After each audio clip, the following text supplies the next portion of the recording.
ഏറ്റവും school open ചെയ്യുന്ന സമയത്ത് നമ്മൾ കുറേ കളർ പെൻസ് വാങ്ങും അല്ലെ. ഇപ്പോഴും പല കുട്ടികളും വിചാരിക്കുന്നത് കളർ പെന്നുകളുടെ എണ്ണം കൂടുന്നത് എത്ര എണ്ണം കൂടുന്നോ അത്രയധികം നമ്മൾ പഠിക്കും, അത്രയും നമുക്ക് ഇൻട്രസ്റ്റ് ഉണ്ടാവും പഠിക്കാൻ എന്നുള്ളതാണ്. എടാ, ഇത് വെറും മണ്ടത്തരാണ്. ഇവിടെ ഞാൻ 2 നോട്ട്സ് കൊടുത്തിട്ടുണ്ട്. ഇതിൽ ഫുൾ ബ്ലാക്കിലാണ് എഴുതിയിട്ടുള്ളത്. കുറെ ബോക്സസ് ഒക്കെ ഉണ്ട്, പക്ഷെ ഫുൾ ബ്ലാക്കിൽ. ഇവിടെ ഒക്കെ നല്ല ബ്ലൂ കളറിൽ ഹെഡിങ് കൊടുത്തിട്ടുണ്ട്. ദെൻ ഓറഞ്ച് കൊണ്ട് ലൈൻ ചെയ്തിട്ടുണ്ട്, പിന്നെ റോസ് കൊണ്ട് ലൈൻ ചെയ്തിട്ടുണ്ട്, ഡാർക്ക് ബ്ലൂ കൊണ്ട് ലൈൻ ചെയ്തിട്ടുണ്ട്. ഇതിലേതാ ബെറ്റർ? ഇതിലേതാ ബെസ്റ്റ് വൺ? ഞാൻ ഒരൊറ്റ കാര്യം പറയട്ടെ, നിങ്ങൾക്ക് ഫുൾ മാർക്കാണ് നിങ്ങളുടെ ലക്ഷ്യമെങ്കിൽ, നിങ്ങൾക്ക് ഫുൾ മാർക്കാണ് നിങ്ങളുടെ ക്ലാസ്സിലെ ടോപ്പർ ആവാനാണ് നിങ്ങളുടെ ലക്ഷ്യമെങ്കിൽ, നിങ്ങൾക്കുള്ള ബെസ്റ്റ് നോട്ട് എന്ന് പറയുന്നത് ദാ ഇവനാണ്.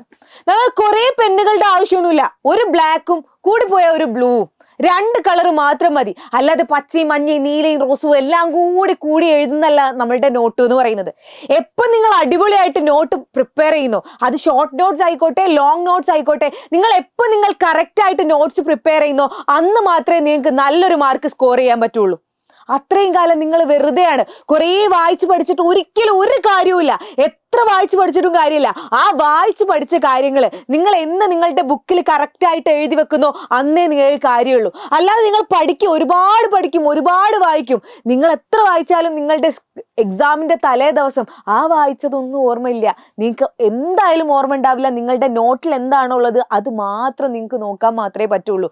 അല്ലാതെ നിങ്ങളുടെ ടെക്സ്റ്റ് ബുക്ക് ഇങ്ങനെ പുഴ പോലെ നീണ്ടു കിടക്കുകയാണ്. ആ പുഴ പോലെ നീണ്ടു കിടക്കുന്ന ടെക്സ്റ്റ് ബുക്ക് ഫുള്ളായിട്ട് വായിച്ച് സോഷ്യലൊക്കെ ആണെങ്കിൽ ഫുള്ളായിട്ട് വായിച്ചു പോയാൽ ഒരിക്കലും പോസിബിൾ അല്ല. അതിന് വേണ്ടിയിട്ടാണ് ഈ നോട്ട്സ് എന്ന് പറയുന്നത്.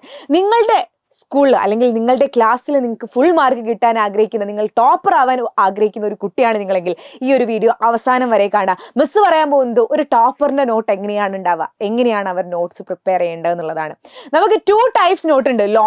ലോങ് നോട്ട്സും ഉണ്ട്, അതുപോലെ ഷോർട്ട് നോട്ട്സും ഉണ്ട്. ലോങ് നോട്ടിന്റെ കാര്യം പറയുകയാണെങ്കിൽ നിങ്ങൾ എപ്പോഴും അത് സിമ്പിൾ നോട്ട്സ് ആക്കിയിട്ട് എഴുതണം.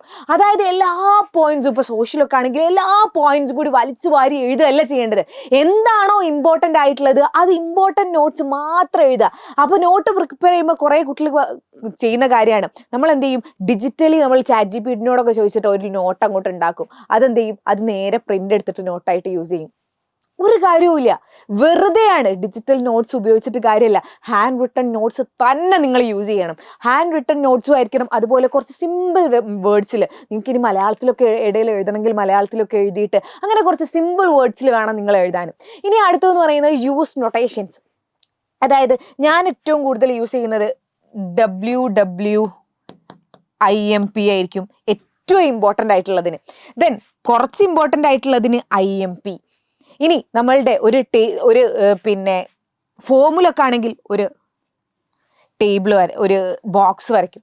ഇതുപോലെ നിങ്ങൾ നൊട്ടേഷൻസ് യൂസ് ചെയ്യുക. നിങ്ങൾക്ക് മനസ്സിലാവണം, നിങ്ങൾ എങ്ങനെയാണോ നിങ്ങൾക്ക് മനസ്സിലാവുന്ന രീതിയിൽ, നിങ്ങൾക്ക് ഇഷ്ടമുള്ള രീതിയിൽ അതുപോലെ നിങ്ങൾക്ക് ചെയ്യാം. ചില കുട്ടികൾ ഏറ്റവും ഇമ്പോർട്ടൻ്റ് ആയിട്ടുള്ളതിന് സ്റ്റാറൊക്കെ ഇട്ട് വെക്കും. അങ്ങനെ നിങ്ങൾക്ക് ഈ ഇമ്പോർട്ടൻ്റ് ആയിട്ടുള്ള കാര്യങ്ങൾ നിങ്ങൾ ഒറ്റ നോട്ടത്തിൽ കാണാൻ പറ്റണം. നിങ്ങൾ എക്സാമിൻ്റെ തൊട്ട് മുന്നേ എക്സാം ഹാളിലേക്ക് കയറുന്നതിന് മുന്നേ ഒറ്റ നോട്ടത്തിൽ നിങ്ങൾക്ക് കാണാൻ പറ്റണം. ഇത് സ്റ്റാർ ഇട്ടതാണ്, ഇത് ഇമ്പോർട്ടൻ്റ് ആണ്. ഇത് IMP ഇട്ടത്, ഇത് ഇമ്പോർട്ടൻ്റ് ആണ്. ആ ഇമ്പോർട്ടൻ്റ് കറക്റ്റായിട്ട് നിങ്ങൾക്ക് നോട്ട് ചെയ്യാൻ പറ്റണം, കറക്റ്റായിട്ട് നിങ്ങൾക്ക് അറ്റൻഡ് ചെയ്യാൻ പറ്റണം, കറക്റ്റായിട്ട് നിങ്ങൾക്ക് എഴുതാൻ പറ്റണം. അതിന് വേണ്ടിയിട്ടാണ് നൊട്ടേഷൻസ് യൂസ് ചെയ്യുന്നത്. ഇനി നിങ്ങൾക്ക് കുറച്ചൊരു ബുദ്ധിമുട്ടുള്ള ഭാഗമാണെങ്കിൽ ഒരു റൗണ്ടൊക്കെ ഇട്ട് വെക്കുക. അപ്പോൾ നിങ്ങൾക്ക് കറക്റ്റായിട്ട് മനസ്സിലാവും ഈസിയുള്ള ഏതാണ്, കുറച്ച് കൺഫ്യൂസിങ് ആകുന്ന ഏതാണ്, ഇമ്പോർട്ടൻ്റ് ഏതാണ് എന്നുള്ളത്. മറ്റൊന്നെന്ന് പറയുന്നത് ഡബിൾ ടിക്ക് മെത്തേഡ്. അതായത് നമ്മൾ എന്ത് ചെയ്യാറിയോ, ഒരു ഇക്വേഷനാണ്, ഒരു ഇക്വേഷൻ എന്ത് ചെയ്യുക, ആ ഇക്വേഷൻ ഞാൻ എന്ത് ചെയ്യുന്നു, ഇതിൽ നമ്മളുടെ ബോക്സിലാക്കി വെച്ചു. ആ ബോക്സിലാക്കി വെച്ച ഇക്വേഷന് നിങ്ങൾ ഒരു പ്രാവശ്യം പഠിച്ചു കഴിയുമ്പോൾ, ഒരു പ്രാവശ്യം അത് കാണാതെ പഠിച്ചു നിങ്ങളുടെ ഇക്വേഷന്, ആ ഇക്വേഷൻ ഒരു പ്രാവശ്യം നിങ്ങൾ പഠിച്ചു കഴിയുന്ന സമയത്ത് നിങ്ങൾ എന്ത് ചെയ്യുക, ഒരു ടിക്ക് ഇടുക. ഓക്കെ, ഇനി അടുത്ത പ്രാവശ്യം നിങ്ങൾ ഈ സെയിം നോട്ട് റിവൈസ് ചെയ്യാണ്. ആ സെയിം നോട്ട് റിവൈസ് ചെയ്യുമ്പോൾ അതേ സ്ഥലത്ത് ഇതുപോലെ ഒരു ടിക്ക് കൂടി ഇടുക. 2 പ്രാവശ്യം നിങ്ങൾ ആ ഒരു ഇക്വേഷന് നിങ്ങൾ കറക്റ്റായിട്ട് നിങ്ങൾ കാണാതെ പഠിക്കാൻ ശ്രമിക്കുകയാണെങ്കിൽ നിങ്ങൾക്ക് ഒരിക്കലും മറന്നു പോവില്ല എന്നാണ്. അപ്പോൾ നിങ്ങൾ എന്ത് ചെയ്യുക, ആ ഡബിൾ ടിക്ക് മെത്തേഡ് ഒന്ന് ഫോളോ ചെയ്യുക. ആൻഡ് അടുത്തെന്ന് പറയുന്നത് leave page after every chapter. അതായത് നമ്മൾ എല്ലാ ചാപ്റ്ററും പഠിക്കുന്ന സമയത്ത് നമുക്ക് തോന്നും ഇത്രേ കണ്ടന്റ് ഉള്ളൂ, ഇത്രേ ഉള്ളൂ എന്ന് തോന്നും. പക്ഷെ നിങ്ങൾക്ക് ആ ഒരു ചാപ്റ്റർ പഠിച്ചു കഴിഞ്ഞു, ഒരു എക്സാം ഒക്കെ കഴിയുമ്പോൾ കഴിയുമ്പം പിന്നെ ഫസ്റ്റ് ടേം അല്ലെങ്കിൽ മിഡ് ടേം ഏതെങ്കിലും ഒരു ടേം എക്സാം ഒക്കെ കഴിയുമ്പം നിങ്ങൾക്ക് തോന്നും ഇതിൽ ഈ ഭാഗം കൂടി പഠിച്ചു വെക്കണം അല്ലേ, അല്ലെങ്കിൽ PYQs നോക്കുന്ന സമയത്ത് ഈ ഭാഗം കൂടി പഠിക്കണമല്ലോ, ഇതും കൂടി ഇമ്പോർട്ടൻ്റ് ആണല്ലോ എന്ന്. അപ്പോൾ അത് എഴുതാൻ അവിടെ ഒന്നും സ്ഥലം ഉണ്ടാവില്ല. അപ്പോൾ നമ്മൾ എന്ത് ചെയ്യും, കഷ്ടപ്പെട്ട് സൈഡിൽ കൂടെയും ഇതിൻ്റെ മുകളിൽ കൂടെയും ഒക്കെ എഴുതും. അതിൻ്റെ ആവശ്യമില്ല. നമ്മൾ എല്ലാ ചാപ്റ്റർ കഴിയുമ്പോഴും ഒരു 2-3 പേജസ് ഒന്ന് ലീവ് ചെയ്യുക. ചിലപ്പോൾ അത് വെറുതെ ആയിരിക്കും, ചിലപ്പോൾ അത് അവിടെ ആവശ്യമുണ്ടാവും. അപ്പോൾ എന്തായാലും എന്ത് ചെയ്യുക, ഓരോ ചാപ്റ്റർ കഴിയുമ്പോൾ ഒരു 2-3 പേജ് ലീവ് ചെയ്യുക.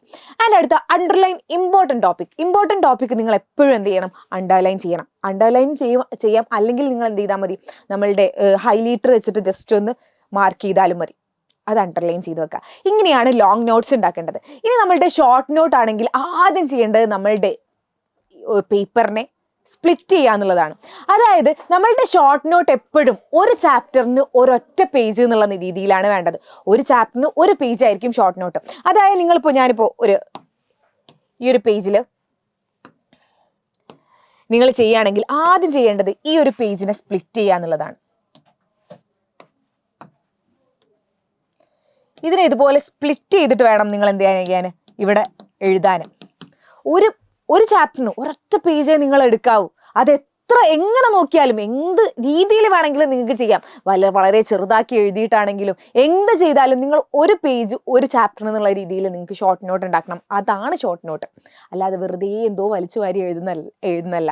അതുപോലെ തന്നെ നിങ്ങൾ എന്ത് ചെയ്യുക, ഫ്ലോ ചാർട്ടും മൈൻഡ് മാപ്സും ഒക്കെ യൂസ് ചെയ്യുക. ഫ്ലോ ചാർട്ട് ഉണ്ടാവും, നിങ്ങൾക്ക് എന്തെങ്കിലും പിന്നെ ഫോമുലാസും കാര്യങ്ങളൊക്കെ പഠിക്കാൻ ഫ്ലോ ചാർട്ട്സ് ഉണ്ടാവും, മൈൻഡ് മാപ്പുകൾ ഉണ്ടാവും. നിങ്ങൾക്ക് ചിലപ്പോൾ ഈ ChatGPTs ഒക്കെ അതിന് വേണ്ടിയിട്ട്, AIs ഒക്കെ അതിന് വേണ്ടിയിട്ട് യൂസ് ചെയ്യുക. നോട്ട്ബുക്ക് LM എന്ന് പറയുന്ന AI ഒക്കെ ഉണ്ട്.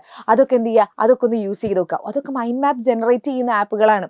മൈൻഡ് മാപ്പ് ജനറേറ്റ് ചെയ്യുന്ന AI-കളൊക്കെ ഉണ്ട്. അതൊക്കെ യൂസ് ചെയ്തിട്ട് മൈൻഡ് മാപ്പുകൾ ഉണ്ടാക്കുക, ഫ്ലോ ചാർട്ടുകൾ ഉണ്ടാക്കുക. ആൻഡ് ഓൾസോ നമ്മൾ ഹൈലൈറ്റർ പറഞ്ഞ പോലെ ഹൈലൈറ്റർ യൂസ് ചെയ്തിട്ട് നിങ്ങൾക്ക് ഇമ്പോർട്ടൻ്റ് ആയിട്ടുള്ള ഭാഗം ഒന്ന് നോട്ട് ചെയ്ത് വെക്കുക. ദെൻ നൊട്ടേഷൻസ് യൂസ് ചെയ്യുക. അങ്ങനെ ഒരു പേജിൽ ഒരു നോട്ട് അല്ലെങ്കിൽ ഒരു ചാപ്റ്റർ എന്നുള്ള രീതിയിൽ വേണം നിങ്ങൾ ഷോർട്ട് നോട്ട് തയ്യാറാക്കാൻ.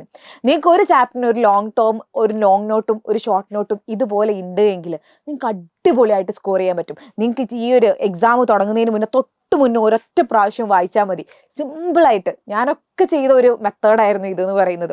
ഒരൊറ്റ പ്രാവശ്യം വായിച്ചാലും മതിയാവും. ഈ 2 കാര്യവും നിങ്ങളുടെ കയ്യിലുണ്ടെങ്കിൽ. ഇനി നിങ്ങൾക്ക് മൈൻഡ് മാപ്പും ഈ ഒരു ഫ്ലോ ചാർട്ടും ഒക്കെ വേണമെങ്കിൽ ഞങ്ങൾ ഈ ഒരു കമ്മ്യൂണിറ്റി ത്രൂ ഒക്കെ ഞങ്ങൾ ഫുൾ ഇങ്ങനെ കൊടുക്കാറുണ്ട്. ഇടയ്ക്കിടയ്ക്ക് ഇത് നമ്മളുടെ കുട്ടികൾക്ക് അയച്ചു കൊടുക്കാറുണ്ട്, നോട്ട്സും ഈ ഒരു മൈൻഡ് മാപ്പും ഫ്ലോ ചാർട്ടും ഒക്കെ. നിങ്ങൾക്ക് ഇനിയിപ്പോൾ ഫ്രീ ആയിട്ട് ഫ്ലോ ചാർട്ടും മൈൻഡ് മാപ്സും ഒക്കെ വേണമെന്നുണ്ടെങ്കിൽ നിങ്ങൾ എന്ത് ചെയ്യുക, ഞങ്ങളുടെ കമ്മ്യൂണിറ്റി ഗ്രൂപ്പിൻ്റെ ലിങ്ക് ഞാൻ താഴെ കൊടുത്തിട്ടുണ്ട്. അതിലൊന്ന് ക്ലിക്ക് ചെയ്തിട്ട് ജോയിൻ ചെയ്തോ. ബാക്കിയൊക്കെ ഞങ്ങളേറ്റ്. അപ്പോൾ മറക്കരുത്, ഓരോ ചാപ്റ്റർ കഴിയുമ്പോൾ മക്കൾ ഇതാ തുടങ്ങിയിട്ടേ ഉള്ളൂ. ലോങ് നോട്ടും ഷോർട്ട് നോട്ടും പ്രിപ്പയർ ചെയ്യുക. അടിപൊളിയായിട്ട് പഠിക്കുക, ഉഷാറായിട്ട് പഠിക്കുക. കമ്മ്യൂണിറ്റി ഗ്രൂപ്പിലേക്ക് വരാം.